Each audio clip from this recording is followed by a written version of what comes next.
Wisconsin's 1976 cold case was finally solved when an arrest shocked the entire community 43 years later. On the 9th of July, 1976, David Schuldes and Ellen Matheys drove to McClintock Park in Marinette County for a romantic camping weekend. They were young, engaged, and planning their future together. But someone was watching them from the shadows of the pine forest. Within hours, both were dead, David shot in the neck and chest, Ellen dragged into the trees, assaulted and murdered. The killer vanished without a trace, leaving families shattered and a community living in fear. For decades, the case sat cold in dusty evidence boxes while technology slowly caught up to evil. Then, in 2019, a fake survey and an elderly man's licked envelope changed everything. When detectives revealed the killer's name, neighbors couldn't believe who had walked among them all these years. What kind of person could carry such a dark secret for nearly half a century? Before we get into the story, drop a comment with your country and the time right now. The morning sun painted Green Bay in golden hues as David Schuldes pulled into the Matheys family driveway. His old Ford pickup truck rumbled quietly in the summer heat. At 25, David carried himself with the steady confidence of a man who knew what he wanted from life. He checked his watch, 9:30, right on time. Ellen Matheys appeared at the front door, her radiant smile lighting up the porch. At 24, she had the kind of warmth that drew people close. The kind of laugh that made everyone around her feel lighter. Her long brown hair caught the morning breeze as she carried a canvas bag toward the truck. "Ready for our adventure?" David called out, stepping around to help with her things. Ellen's eyes sparkled with excitement. "I've been packed since yesterday. I even brought my sketchbook. I want to draw the lake." They loaded camping gear into the truck bed. A small tent, sleeping bags, cooler filled with sandwiches Ellen had made, and David's camera. He never went anywhere without it, always capturing moments they could treasure later. By noon, they had reached McClintock Park. The campground sat nestled among towering pines, with Lake Michigan stretching blue and endless beyond the trees. They worked together setting up camp, Ellen organizing their supplies while David pitched the tent. The afternoon stretched ahead of them, full of possibilities. "Perfect," Ellen said, stepping back to admire their little camp. David wrapped his arms around her from behind. "Not as perfect as you." Hand in hand, they walked toward the forest trail that wound deeper into the woods. The pine needles crunched softly under their feet. Somewhere in those trees, hidden and watching, evil waited in silence. The afternoon sun filtered through the dense canopy of pines as David and Ellen wandered deeper into the forest. They had been walking for nearly an hour, following a narrow trail that twisted between ancient trees. Ellen stopped frequently to sketch wildflowers or interesting rock formations, while David captured everything through his camera lens. "Look at that," Ellen whispered, pointing to a deer barely visible through the undergrowth. David slowly raised his camera, but the deer bounded away before he could focus. They laughed together at their failed wildlife photography. Neither of them noticed a figure watching from behind a massive pine trunk, rifle ready. The first shot cracked through the forest like thunder. David stumbled, confused, his hand moving to his neck where blood began to flow. The second shot hit his chest, and he collapsed to the forest floor, his camera falling beside him. Ellen's scream pierced the quiet afternoon. She turned to run, but panic made her clumsy. Her foot caught on a root and she fell hard, her sketchbook scattering pages across the pine needles. She scrambled to her feet and ran deeper into the woods, branches tearing at her clothes. But the killer knew these forests. He had hunted here for years. Ellen made it perhaps 50 yards before strong hands grabbed her from behind. She fought desperately, but fear and shock had weakened her. The struggle was brief and brutal. 2 more shots echoed through the trees. Then silence returned to the forest, broken only by the whisper of wind through pine boughs. Birds that had scattered at the gunshots slowly returned to their perches. The sun continued its westward journey across a sky that cared nothing for the evil that had just unfolded below. Evening shadows lengthened across McClintock Park as other campers began preparing dinner over their fires. The Johnson family from Milwaukee had claimed a spot near David and Ellen's tent that morning, and Mrs. Johnson kept glancing toward the quiet campsite. "Haven't seen that young couple all day," she mentioned to her husband as he arranged logs for their fire. "Probably off hiking," Bill Johnson replied. "Young folks like to explore." But as full darkness approached and no lights appeared in the neighboring tent, Mrs. Johnson's maternal instincts kicked in. She walked over to the abandoned campsite, calling out softly, "Hello? Anyone there?" The tent flaps hung loose and open, their cooler set exactly where they had left it. 2 camp chairs remained positioned as if waiting for their return. Everything looked normal, except for the complete absence of the people who belonged there. Mrs. Johnson hurried back to her husband. "Something's wrong, Bill. Their tent's empty, but all their things are still there." By 9 o'clock, Bill Johnson was driving to the nearest phone to call the Marinette County Sheriff's Office. Deputy Tom Weeding arrived first, his patrol car headlights sweeping across the campground. He was a methodical man who had worked these rural counties for 15 years. Something about the scene immediately troubled him. The pristine campsite, the abandoned belongings, the couple's car keys still sitting on their camping table. More deputies arrived as word spread through radio channel. Sheriff's flashlights began probing the forest trail where David and Ellen had last been seen. The search would continue through the night.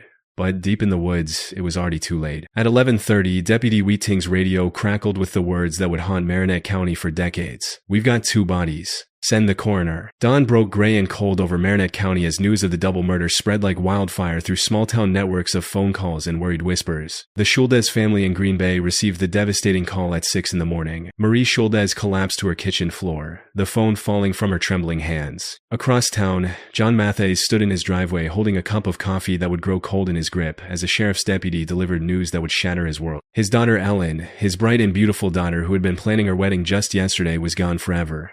By noon, reporters had descended on McClintock Park like vultures. News vans lined the campground entrance while camera crews fought for the best angles of the crime scene tape fluttering between pine trees. The story led every local newscast. Young couple murdered at campground. At the library, Ellen's supervisor closed early and locked the doors. She could not bear to see Ellen's empty desk, the half-finished book display she had been working on.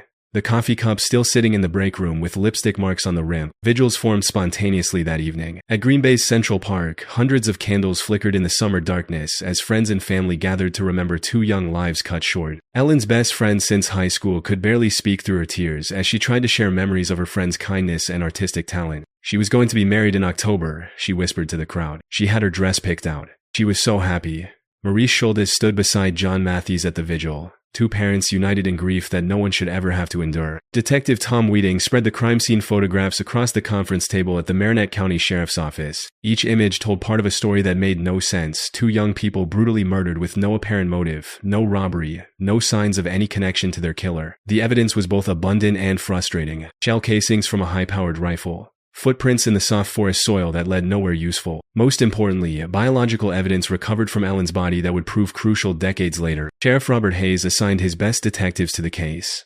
They interviewed everyone, other campers, local hunters, anyone who might have been in the area that day. The investigation consumed hundreds of man-hours in the first month alone. Tips flooded the sheriff's office phone lines. Every suspicious character in 3 counties became a person of interest. Local hunters found their rifles tested and themselves questioned. The investigation reached into nearby communities as detectives chased every lead, no matter how thin. Marie Schuldes called the sheriff's office every day, her voice growing more strained with each conversation. "Any news?" she would ask, though she already knew the answer from the detective's tone. John Matheys took a different approach. He drove to McClintock Park repeatedly, walking the forest trails with a grim determination that worried his wife. He carried Ellen's photograph, showing it to anyone he encountered, asking if they had seen anything at all. The rifle used in the murders became the focus of intense investigation. Ballistics experts determined it was a common hunting rifle, the kind owned by thousands of men in rural Wisconsin.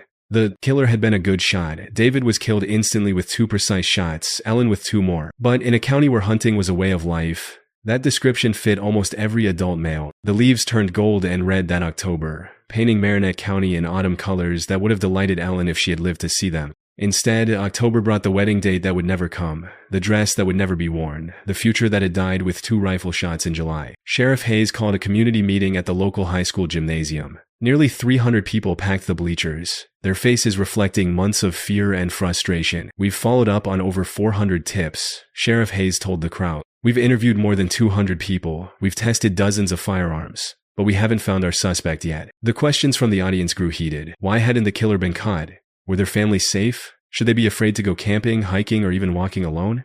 Marie Schuldes stood up in the back of the gymnasium, her voice carrying clearly through the silence. "My son was going to be married this month. Instead, we buried him. This killer took away David's whole life, Ellen's whole life, and our chance to see our grandchildren grow up." Her words hung in the air like an accusation against everyone in that room, against the investigators who had failed to solve the case, against the community that had harbored a killer without knowing it. People began avoiding McClintock Park entirely. The campground that had once buzzed with families and outdoor enthusiasts sat largely empty. Even the seasonal workers found other employments, unwilling to spend their days in a place where murder had walked among the pine trees. By November, when the first snows began to fall, the investigation had essentially stalled. The case remained officially open, but the daily urgency had faded. Other crimes demanded attention.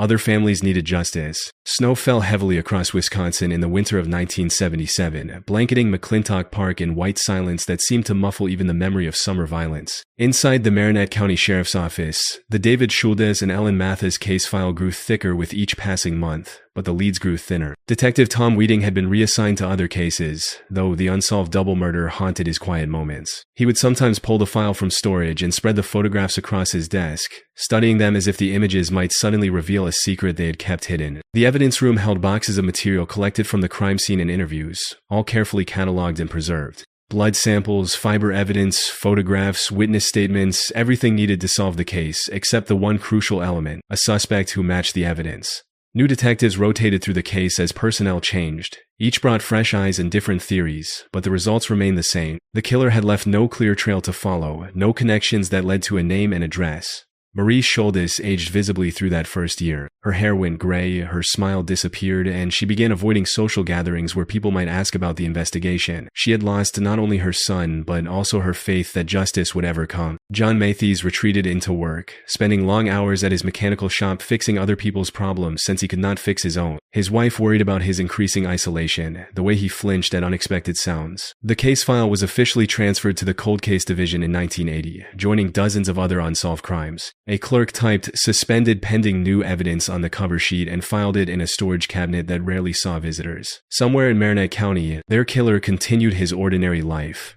carrying a secret that would remain buried for decades. The 1980s and 1,990 seconds passed like a slow river of ordinary time for most residents of Marinette County. But for the families of David Schuldes and Ellen Matheys, each year brought its own weight of anniversaries and might-have-beens. Marie Schuldes moved through these phantom milestones with quiet dignity, attending church regularly and volunteering at the local hospital. She rarely spoke of David to strangers anymore, but close friends knew that she kept his room exactly as he had left it. John Matheys grew more withdrawn as the years accumulated. His mechanical skills remained sharp, and he continued fixing cars and farm equipment for his neighbors. But the easy conversations and friendly jokes that had once made his shop a gathering place gradually faded. In the world beyond Marinette County, forensic science was making revolutionary advances. DNA analysis, barely a theoretical concept in 1976, became a standard investigative tool. Cold cases from the 1,960 seconds and 1,970 seconds began yielding their secrets to genetic testing.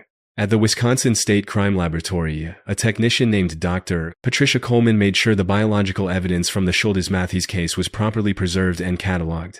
She had seen too many older cases compromised by degraded evidence. The small vial containing Ellen's DNA was stored in a temperature-controlled freezer, labeled with careful handwriting. Marinette County, 1976-0709 Matheys. Ellen, do not discard. Dr. Coleman could not have known then that those 4 words, do not discard, would prove to be among the most important ever written about the case.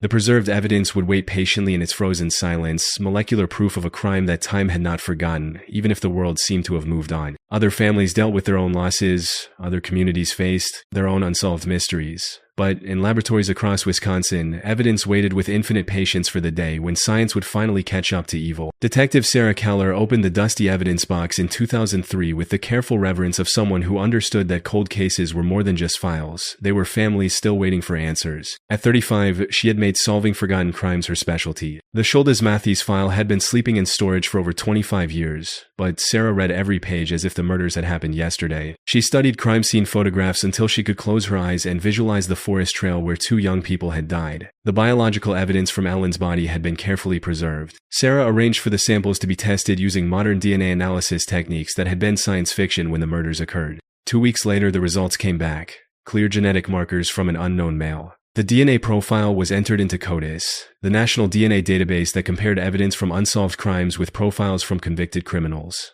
No match. Sarah stared at the computer screen showing no match found and felt the familiar weight of disappointment that came with cold case work. The technology existed to identify this killer, but only if he had been arrested and convicted somewhere. She called Marie Schuldes, now 78 and living alone since her husband's death. "We have DNA from your son's killer," Sarah explained gently. "It's not a match to anyone in our database yet, but if he's ever arrested." Marie's voice carried both hope and exhaustion. "Detective, I've been waiting 27 years for that phone call. I'm not sure how much longer I have." Sarah promised to keep checking the database regularly, to re-examine every piece of evidence, to never let the case slip back into forgotten storage. But privately, she wondered if this killer had been too careful, too lucky, or simply too ordinary to ever attract police attention. The DNA profile was uploaded to every available database, cross-referenced with other unsolved cases, compared with samples from current investigations. Still, no match. The autumn of 2015 brought a gentle sadness to McClintock Park, where golden leaves drifted down among the pine trees like nature's way of marking time.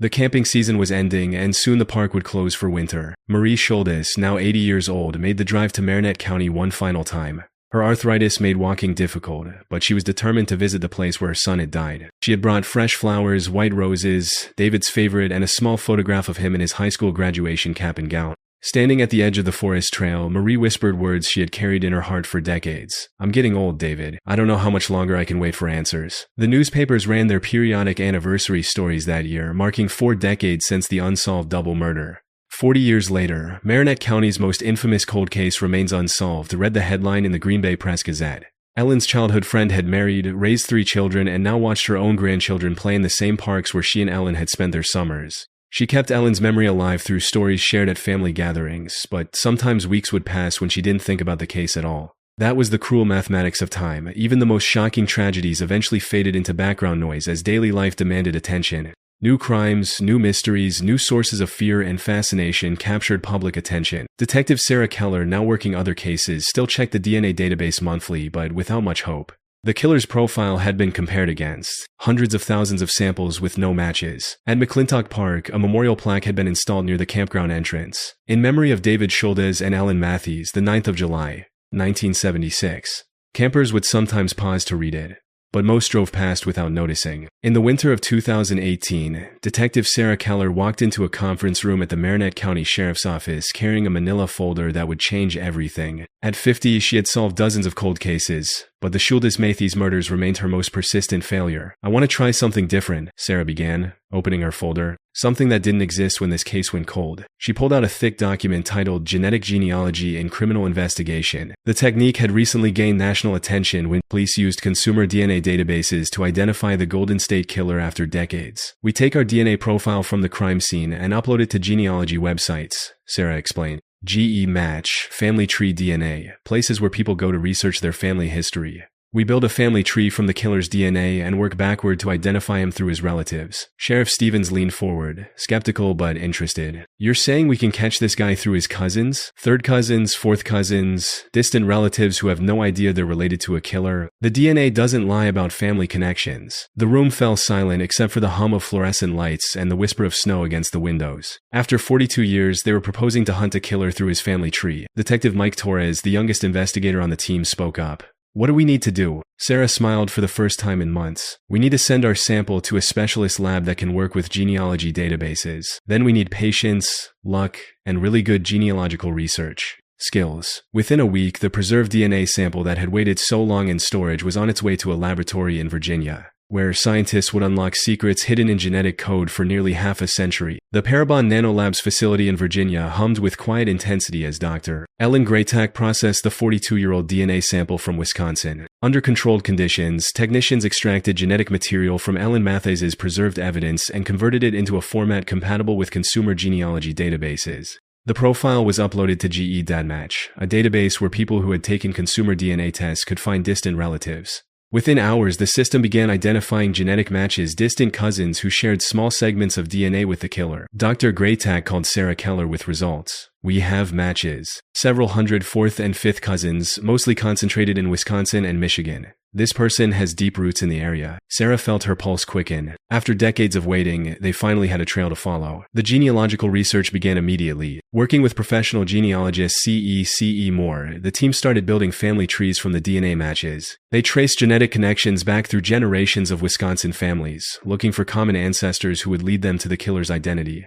The work was painstakingly slow. Each DNA match represented a thread in a vast genetic web that had to be carefully traced through historical records, census data, birth certificates, and death records. Some family lines led to dead ends. Others branched into dozens of possibilities. But gradually, a pattern emerged. Many of the matches traced back to immigrant families who had settled in northeastern Wisconsin in the late 1800s. The killer's ancestors had been farmers, loggers, and tradesmen who had built lives in the same forest where David and Ellen died. Week by week, the family tree grew more specific. Scientists mapped genetic relationships across generations, following bloodlines through marriage records and obituaries. The investigation that had once seemed hopeless now had direction, focus, and most importantly, hope.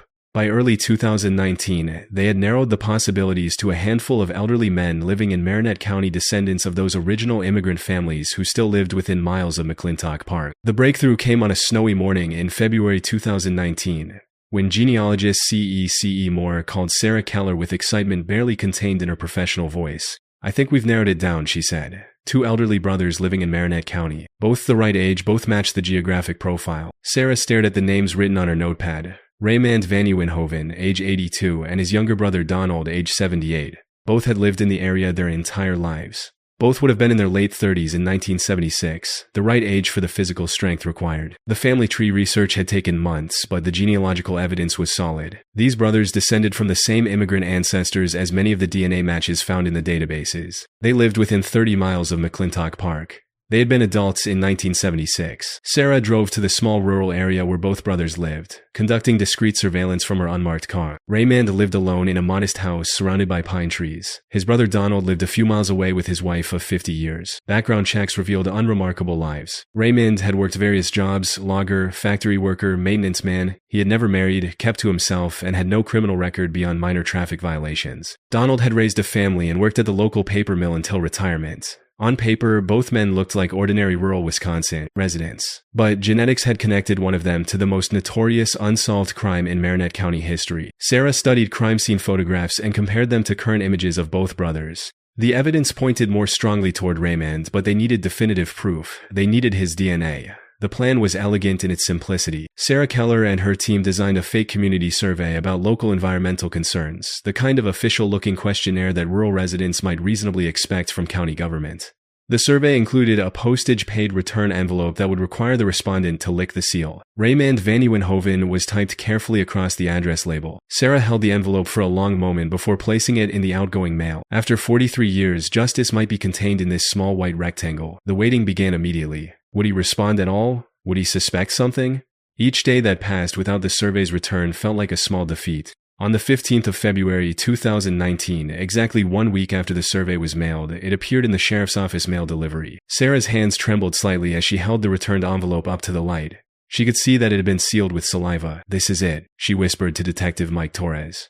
43 years of waiting comes down to what's on this envelope flap. The envelope was carefully packaged and rushed to the Wisconsin State Crime Laboratory with highest priority processing requested. Sarah called the lab every day. Lab technician David Chen worked carefully to extract genetic material from the envelope seal. The sample was small but sufficient for comparison with the original evidence from Ellen Matheys' assault.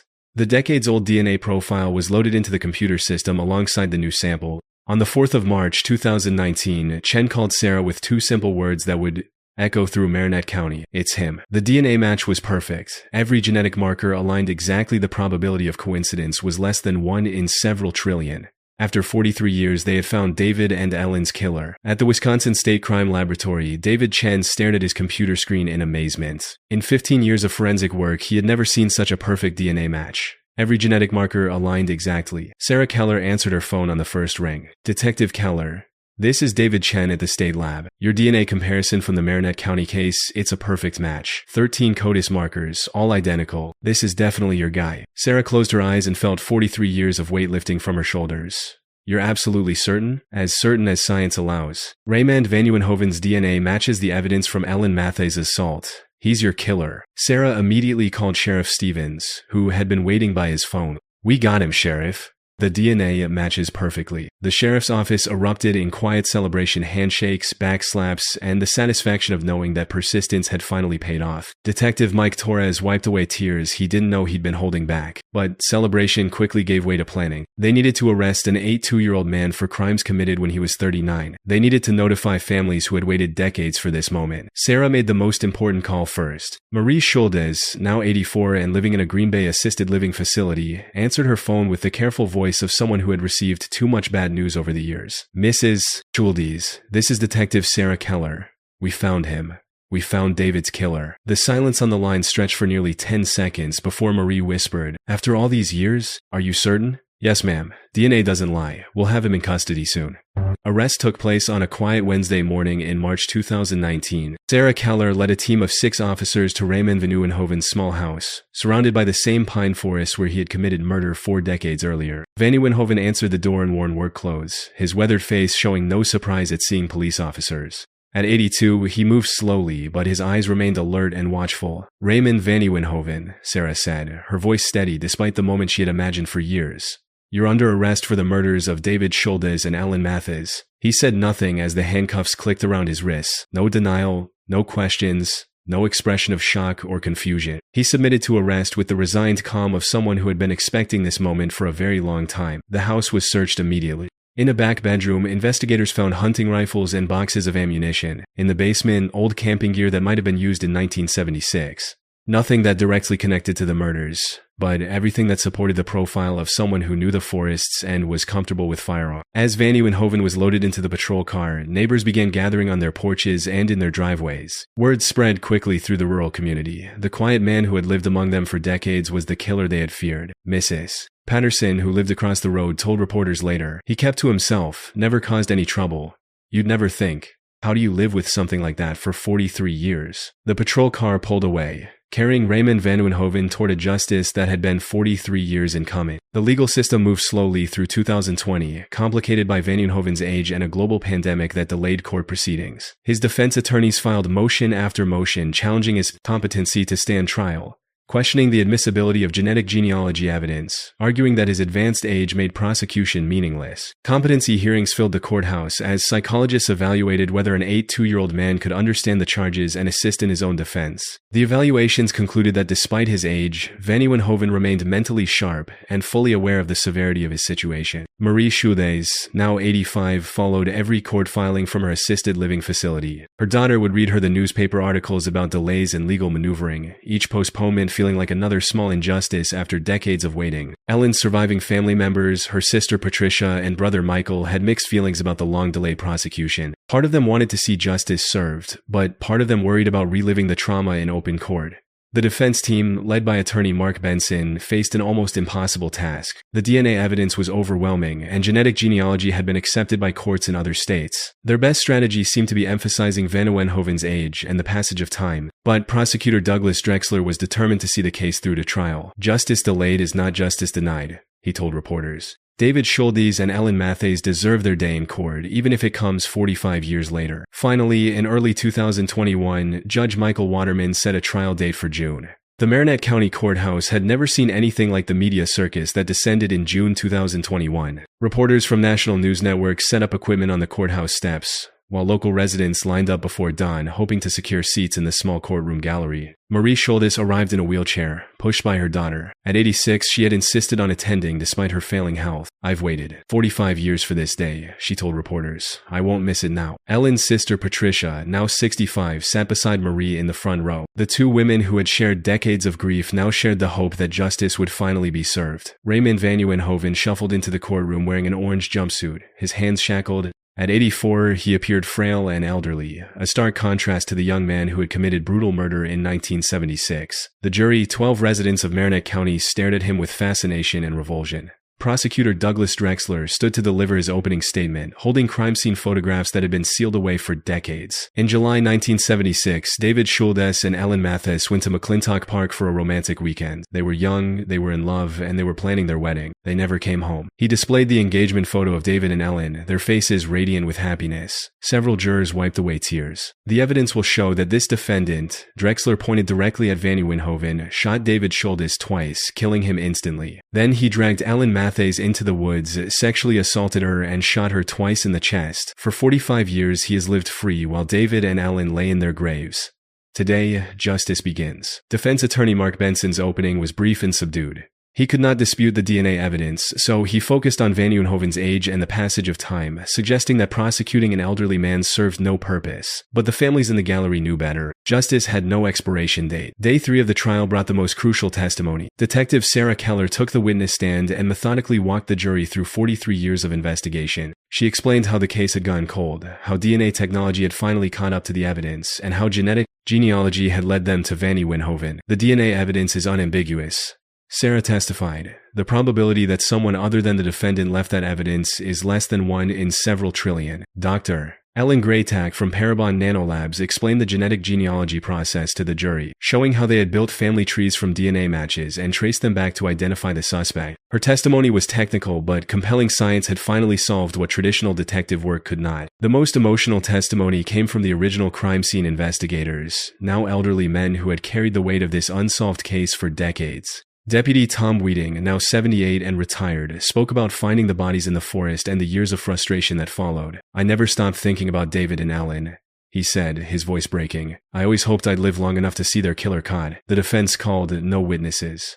Mark Benson's strategy seemed to be letting the prosecution present its case while hoping the jury might show mercy based on Van Nieuwenhoven's advanced age. Van Nieuwenhoven himself never took the stand, never offered any explanation or expression of remorse. He sat silently throughout the proceedings, occasionally whispering to his attorneys but showing no emotion as witness after witness described the brutal crimes he had committed as a younger man. The families watched every moment. Decades of waiting concentrated into a few days of testimony that would finally determine whether justice would be served. The jury deliberated for less than 3 hours. When they filed back into the courtroom on a humid Friday afternoon in June 2021, their faces were solemn but determined. The courtroom fell silent as Judge Waterman asked for the verdict. The foreman, a middle-aged farmer from rural Marinette County, stood and cleared his throat. "We, the jury, find the defendant, Raymond Lawrence Van Nieuwenhoven, guilty of first-degree intentional homicide in the death of David Schuldes." Gasps echoed through the gallery. Marie Schuldes gripped her daughter's hand so tightly that her knuckles went white.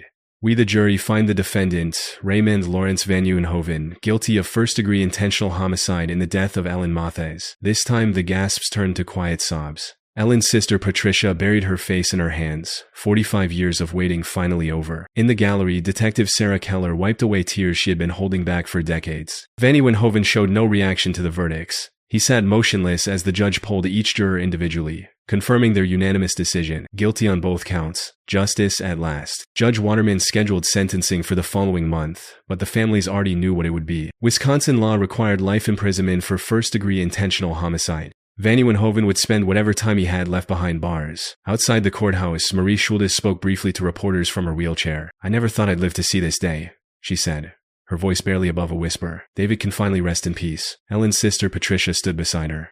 "Ellen would be 69 years old now," she said. "She should have had grandchildren, a long marriage, a full life. We can't bring her back. But at least her killer won't die free." The families embraced on the courthouse steps as photographers captured the moment that 45 years of grief and determination had finally reached its conclusion. 1 month later, Judge Michael Waterman's courtroom was again packed as Raymond Van Nieuwenhoven returned for sentencing. At 84, he appeared even more frail than during the trial, but his eyes remained alert as he faced the families of his victims one final time. Marie Schuldes had prepared a victim impact statement, though her failing health made it difficult for her to speak for long. Her daughter read her words aloud. "You took my son's life when he was just beginning. You took away his wedding, his children, his future. You stole 45 years of wondering and waiting from our family. I forgive you because my faith requires it, but justice requires that you pay for what you did." Ellen's brother Michael spoke directly to Van Nieuwenhoven. "My sister was kind, artistic, and full of life. She trusted people, helped anyone who needed it. You destroyed something beautiful that can never be replaced. We've lived with this pain for 45 years while you walked free. That ends today." Judge Waterman addressed the defendant before imposing sentence. "Mr. Van Nieuwenhoven, you have been convicted of 2 of the most heinous crimes imaginable. You murdered 2 innocent young people who had their entire lives ahead of them. You showed them no mercy, and the law requires that you receive none." The judge sentenced Van Nieuwenhoven to life in prison without the possibility of parole on each count. The sentences to run consecutively. "You will never again walk free," Judge Waterman concluded. "You will spend whatever time you have left contemplating what you took from David Schuldes, Ellen Matheys, and their families." Van Nieuwenhoven was led away in shackles, disappearing through a side door that led to the transport vehicles that would take him to his final destination. The families remained in their seats for several minutes after he was gone, absorbing the finality of the moment. Outside, gray Wisconsin clouds gathered, but for the first time in decades, the families felt something approaching peace. On a cold morning in February 2022, less than 8 months after his sentencing, Raymond Van Nieuwenhoven was found dead in his prison cell at the Dodge Correctional Institution. He was 85 years old. The death was ruled natural causes, heart failure brought on by his advanced age and declining health. The news reached the families through calls from the prosecutor's office. Marie Schuldes, now 87 and increasingly fragile, received the news with quiet resignation. "I suppose that's the end of it then," she told her daughter. "He'll never hurt anyone else." Ellen's sister Patricia had a different reaction. "I'm not sure how I feel," she admitted to reporters. "Part of me wanted him to live with what he'd done for as long as possible. Part of me is just relieved it's over." Detective Sarah Keller heard about Van Nieuwenhoven's death while working at her desk at the sheriff's office. She closed the case file she had been reviewing and sat in silence for several minutes. After nearly 2 decades of pursuing this case, the man who had haunted her professional life was gone. The Wisconsin Department of Corrections released a brief statement confirming the death and noting that Van Nieuwenhoven had been in declining health since his incarceration. He had received no visitors during his brief time in prison and had left no personal effects beyond a few items of clothing. Local newspapers ran obituaries that focused more on his crimes than his life. "Convicted killer dies in prison," read the headline in the Green Bay Press-Gazette. The articles noted that he had taken his secrets to the grave. He never confessed, never explained why he had chosen David and Ellen as victims, never showed remorse for destroying so many lives. The forest at McClintock Park remained quiet, keeping its memories of that July day in 1976 when evil had walked among the pine trees. 6 months after Van Nieuwenhoven's death, the families gathered at McClintock Park for a memorial service they had planned together. It was a warm August morning, almost exactly 46 years since David and Ellen had walked these same trails for the last time. Marie Schuldes, now 88 and in a wheelchair, had insisted on making the journey despite her failing health. "I need to be here," she told her daughter. "I need to say goodbye properly." Ellen's sister Patricia carried a small canvas bag filled with wildflower seeds, the same varieties that Ellen had sketched in her notebook during those final hours. They would plant them along the trail where she died, creating something beautiful from a place that had known such ugliness. About 30 people attended the service. Family members, friends who had known David and Ellen, detectives who had worked the case, and a few residents of Marinette County who had followed the story for decades. Detective Sarah Keller spoke briefly about the importance of never giving up hope, even when justice seemed impossible. David and Ellen would be in their 70s now. She said, "They should have had decades together. Children, grandchildren, all the ordinary joys that make life worth living. We can't give them back their future, but we can make sure they're remembered." The group walked slowly along the forest trail, stopping near the place where the murders occurred. A small clearing had been created there, with a bench donated by the families and a simple stone marker bearing David and Ellen's names. They scattered the wildflower seeds in the rich forest soil, knowing that next spring would bring new life to this place of death. The circle of healing was not complete, it never could be, but it had begun. As evening approached McClintock Park, the families began their journey home, but the forest remained alive with memory. The pine trees that had witnessed evil in 1976 now stood guard over a place of quiet remembrance. Campers still came to the park, though many never knew the history hidden in these woods. Marie Schuldes passed away peacefully in her sleep 3 months later, at age 88. She had lived long enough to see her son's killer brought to justice, and her family found comfort in knowing that her long wait was finally over. At her funeral, the pastor spoke about her unwavering faith and determination, qualities that had sustained her through nearly half a century of grief. The case file was officially closed and archived, joining hundreds of other solved cases in the basement storage of the Marinette County Sheriff's Office. But unlike so many criminal investigations, this one had brought resolution not just to the legal system, but to the human hearts that had been broken by violence. Detective Sarah Keller retired the following year. Though she continued consulting on cold cases across Wisconsin, she often spoke at law enforcement conferences about the importance of genetic genealogy and the power of never giving up on families who deserved answers. The small memorial bench at McClintock Park became a quiet place of pilgrimage for true crime enthusiasts and others touched by the story. Visitors would sometimes leave flowers or small tokens of remembrance, maintaining a gentle connection to two young people whose lives had been cut short but whose memory endured. In Green Bay, friends still gathered annually on the 9th of July to remember David and Ellen, sharing stories and keeping their names alive in the hearts of people who had loved them. Time moved forward, as it always does, but some truths echo forever.